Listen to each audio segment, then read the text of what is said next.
Hello दोस्तों, नमस्कार। स्वागत है आपका अपने यूट्यूब चैनल उत्तराखंड पाठशाला में। दोस्तों, उत्तराखंड साहित्यकार की जो हमने सीरीज़ चलाई थी, आज उसके भाग में हम बात करेंगे गजानन माधव मुक्तिबोध जी की। ये एक साहित्यकार हैं और ये उत्तराखंड के सिलेबस में शामिल हैं। तो इनकी कुछ चंद लाइनें पढ़ते हैं, फिर इसके विषय में विस्तृत चर्चा करते हैं। पता नहीं कब कौन कहाँ किस ओर मिले, किस साँझ मिले किस सुबह मिले, यह राह जिंदगी की जिस जगह मिले। अब इनके जीवन परिचय और इनकी साहित्यिक रचना पर चर्चा करते हैं। गजानन माधव मुक्तिबोध। गजानन माधव मुक्तिबोध इनका उपनाम जो है नई कविता का प्रवर्तक, बाबू साहब। बाबू साहब इनके बचपन का नाम था। मार्क्सवादी समाजवादी कवि मुक्तिबोध जी को कहा जाता था और इनके पिता का नाम माधवराव, इनकी माता का नाम पार्वती देवी। अब गजानन माधव मुक्तिबोध जी का जन्म 1917 में हुआ, ग्वालियर मध्य प्रदेश में। अब आपको भी ध्यान है, पिछली वीडियोस में भी मैं आपसे कह चुका हूँ कि किसी भी सन को याद करने का तरीका वही है कि हम उसको किसी चीज़ से रिलेट करके याद करें। जैसा कि 1917 में क्या हुआ था, महात्मा गांधी जी ने चंपारण सत्याग्रह शुरू करा। चंपारण बिहार पे पड़ता है और जन्म उनका हुआ ग्वालियर मध्य प्रदेश से। ग्वालियर से मध्य प्रदेश से हमारे सांसद हुआ करते थे ज्योतिरादित्य सिंधिया, जो अभी केंद्रीय उड्डयन मंत्री हैं। इस बार चुनाव हार गए थे तो ये राज्यसभा सांसद हैं इस बार। इनकी मृत्यु जो हुई थी 1964 में हुई थी।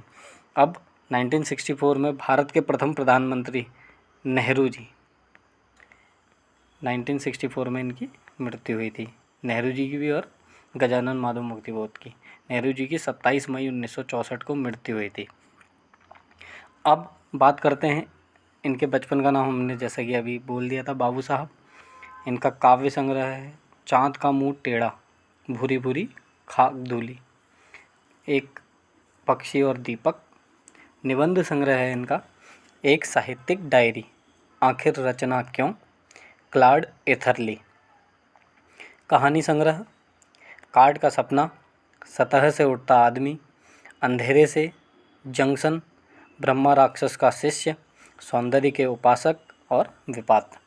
विपात्र पुस्तक ग्राम विकास अधिकारी या कनिष्ठ सहायक के पेपर में आ चुकी है और इन पुस्तकों के अलावा मुझे नहीं लगता इसके बाहर से कुछ पूछेगा, क्योंकि मैंने मुख्य पुस्तकें इसमें लिख दी है।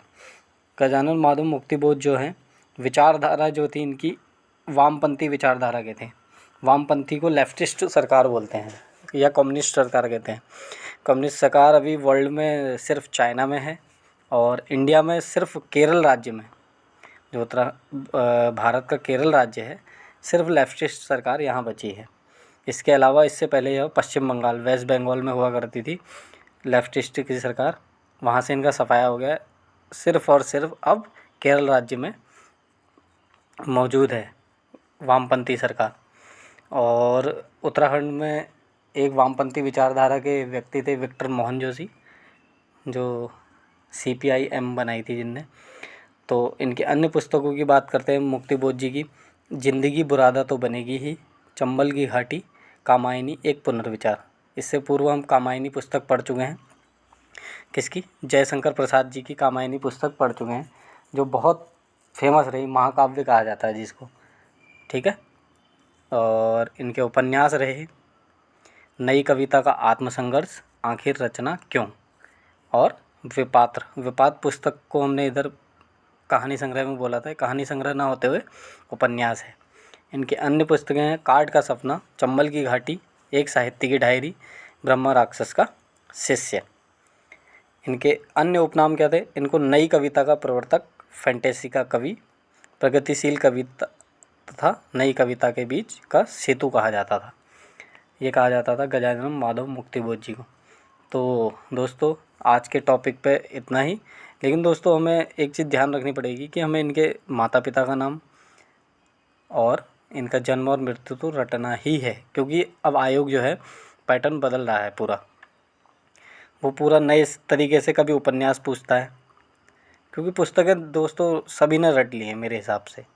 अब हमें थोड़ा यूनिक पढ़ना है और आप लोगों से इतनी अपेक्षा की जाती है कि अभी मेहनत कर लो, बहुत कम समय बचा है, मेहनत कर लो, क्योंकि फिर बाद में हो सकता है जैसे अभी बंदी रक्षक और पटवारी, पुलिस और फॉरेस्ट गार्ड के जो पद आए हैं, बाद में ये भी कोई वीर घोषित ना हो जाए, जैसे फॉरेस्ट वीर, पुलिस वीर।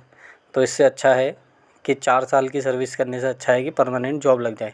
तो अभी मेहनत कर लो दोस्तों, अच्छा समय है, लगातार भर्तियाँ आपको देखने को मिल रही हैं। किस्मत अच्छी है, क्योंकि फिर बाद में इस चीज़ का रोना मत करना कि भर्तियाँ नहीं आ रही है। अभी आपके हाथ में बहुत सारी भर्तियाँ हैं। और दोस्तों, अगर आपको ये आज का टॉपिक पसंद आया हो तो लाइक करें, शेयर करें, सब्सक्राइब करें। आपका बहुत बहुत धन्यवाद।